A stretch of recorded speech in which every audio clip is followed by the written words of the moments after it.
Phone లేకుండా ఇప్పుడు ఎవరు ఉండలేని పరిస్థితి. ఫోన్ ప్రాధాన్యత ఏంటో ఒకప్పుడు సెల్ ఫోను అలాగే టెక్నాలజీకి సంబంధించి చంద్రబాబు నాయుడు గారు చెప్తే అప్పట్లో అందరూ నవ్వారట.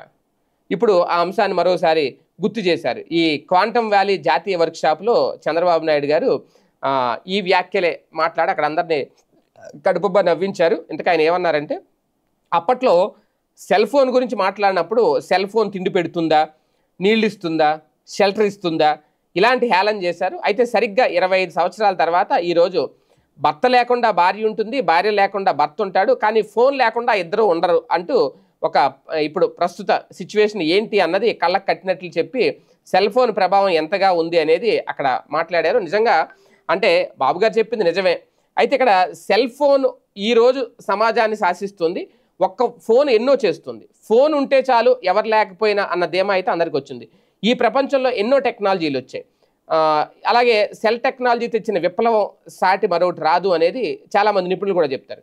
ఇక చంద్రబాబు గారు కూడా తాను విజనరీ కాబట్టే ఆనాడు సెల్ ఫోన్ ఎంత దాకా వెళ్తుంది, దాని ప్రభావం ఎంత మేరకు ఉంది అనేది ఇక్కడ గమనిస్తున్నారు. అదే విషయం బాబు ఎప్పుడు చెబుతుంటారు.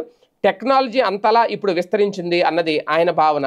ఇప్పుడు క్వాంటమ్ వ్యాలీ కూడా రేపటి తరాన్ని శాసిస్తుంది అని బాబు అంటున్నారు. మొత్తానికి చూస్తే చంద్రబాబు సెల్ ఫోన్ చాలానే చేస్తుంది అని చెప్పి ఊరుకున్నారు.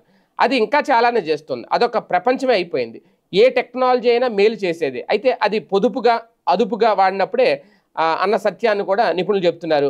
మరి సెల్ ఫోన్ విషయంలో చూస్తే శాసిస్తోంది, పాలిస్తోంది అని జనాలనే అంటున్నారు. మొత్తానికి ఇప్పుడు ఆ సందర్భంగా ఈ క్రెడిట్ నాదే, ఈ ఫోన్ వల్ల, ఈ ఫోన్ తెచ్చింది, టెక్నాలజీని ఎంతగా డెవలప్ చేసింది అనేది క్వాంటమ్ వ్యాలీ వర్క్షాప్ సందర్భంగా మరోసారి గుర్తు చేశారు బాబు గారు.